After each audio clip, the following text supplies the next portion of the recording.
पर चर्चा कर लेते हैं। वो सीट का नाम है तिरुवनंतपुरम। राजीव चंद्रशेखर जो कि बीजेपी के प्रत्याशी हैं, केरल में बीजेपी का वो चेहरा है। केंद्रीय मंत्री के तौर पर उन्होंने बेहतर काम किया है, राष्ट्रीय राजनीति में अपनी एक छाप छोड़ी है, बीजेपी के कद्दावर नेताओं में शुमार हैं और जनता के बीच लोकप्रिय पहचान भी है।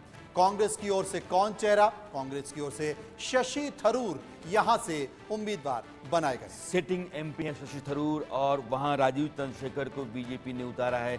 शशि थरूर और राजीव चंद्रशेखर दोनों के बीच में कांटे का मुकाबला है, दोनों कद्दावर नेता हैं और यह जमीन बीजेपी ने बहुत मजबूती से खड़ा की है। आपको याद होगा कि तिरुवनंतपुरम में जब प्रधानमंत्री मोदी का रोड शो चल रहा था तो भारी भीड़ उमड़ी थी और उसने बताया कि केरल के भीतर भी नरेंद्र मोदी ने अपना करिश्मा दिखाया है, जनमत खड़ा किया है, जनबल खड़ा किया है और बीजेपी के हक में एक हवा केरल के भीतर भी अब बन चुकी है। तिरुवनंतपुरम, अरविंद जी, देखिए, ये सीट ऐसी है जो बीजेपी के लिए निकलने की उम्मीद काफ़ी समय से की जा रही है और बीजेपी ने पिछली दफ़े भी, उससे पिछली दफ़े भी सबसे ज़्यादा जोर यहाँ लगाया है।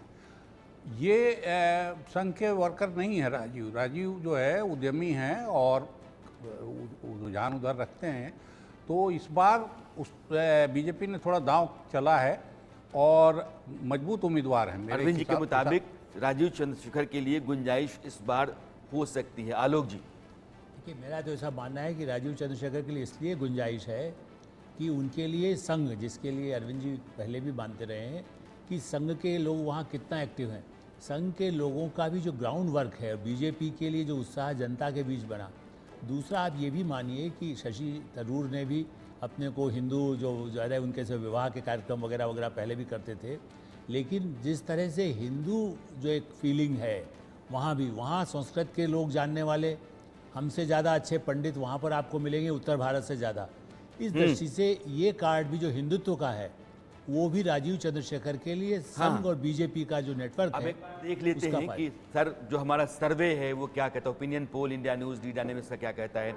और इसके मुताबिक तिरुवनंतपुरम केरल की राजधानी लोकसभा सीट, वहां से राजीव चंद्रशेखर केंद्रीय मंत्री बीजेपी के उम्मीदवार राजीव चंद्रशेखर जीत सकते हैं। आप यह भी कह सकते हैं कि बीजेपी पहली बार लोकसभा चुनाव में खाता खोलेगी केरल से।